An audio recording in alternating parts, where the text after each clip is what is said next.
the overarching thing is that they are variety pack is a desirable thing for customers and a pain in the ass to make for manufacturers. And that's sort of the, which it is what it is. It's really nice if you could find something that the customers want that is easy to execute. But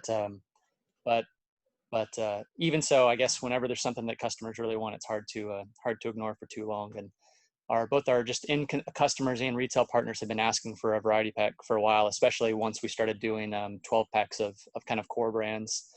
And it's something we've been not resistant to, just had other priorities to take care of first. But now that seems like a just kind of a next, especially the way that things are trending and all the the sales numbers that we've seen, that it'd be a really great variety to add.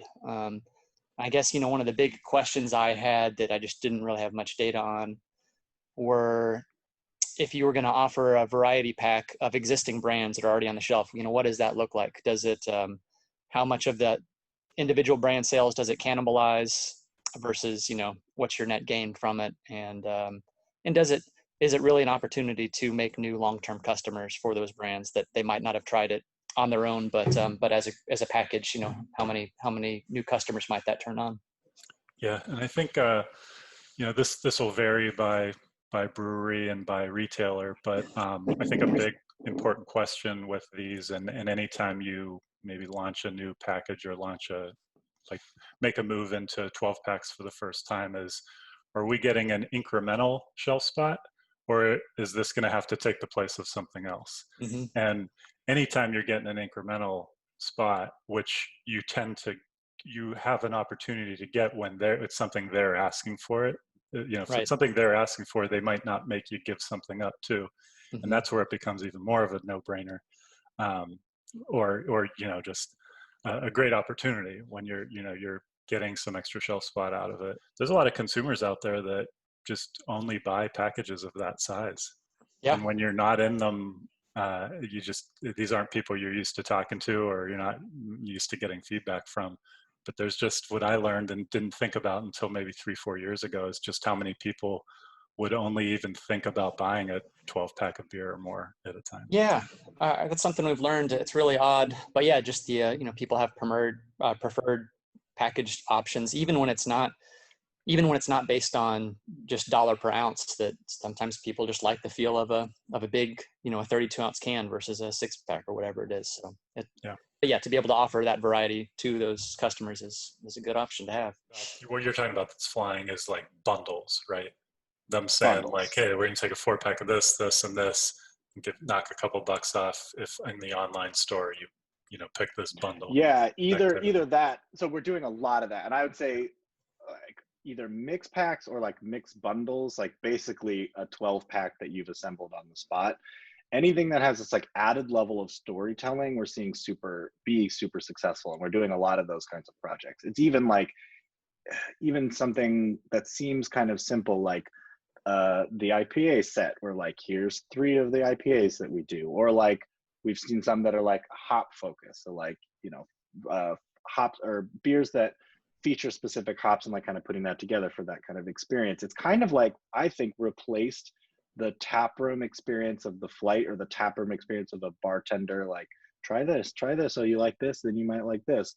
We're seeing those kinds of things, but we're also seeing just a straight up old school upsale at purchase point for places that are doing curbside, or that are doing pickup that aren't online pre-order, where they'll say like, you're getting this, and you're not going to spend time in the tap room where we're going to hang out and get to know each other. Instead, it's like, you should also try this because you're not going to be here for a while, so you should try these 2 brands. And those upsells are working really well. But that is like variety. Yeah. I don't know, that was a general question too, and some good feedback that we got of what to put in the variety pack. Should it only be existing beers, your kind of core beers that you want to, promote and kind of give a value reason for people to buy it?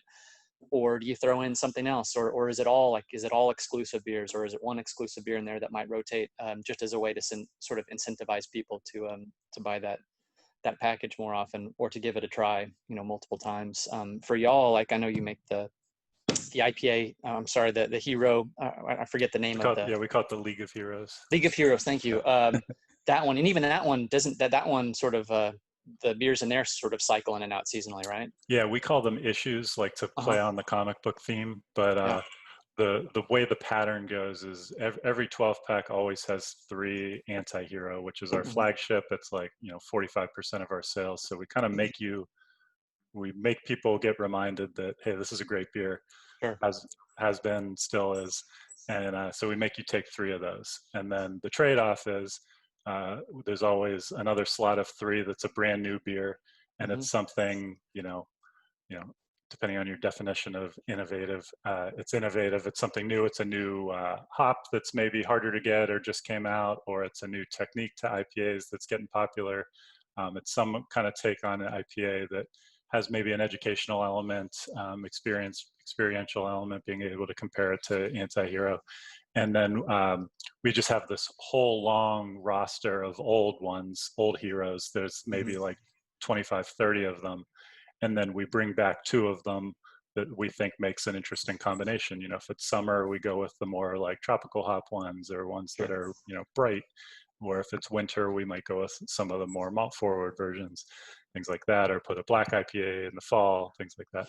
So yeah, we basically like return 2 favorites, and then we have a new one, and then our flagship beer goes in it. So technically, we do put 3 of the 4 beers, or beers you can't really buy elsewhere. These aren't other 6 packs of ours, with the exception of Anti-Hero. So Yeah. that's how we've gone about it. And I know one thing you brought up, which was a great point, was, with doing like a printed can, depending on your size, this could be just too many cans to take Mhm. on to make these beer that make the variety pack be the only place you can find these beers. Yeah. And not just having too many cans, but where to store them while you have them.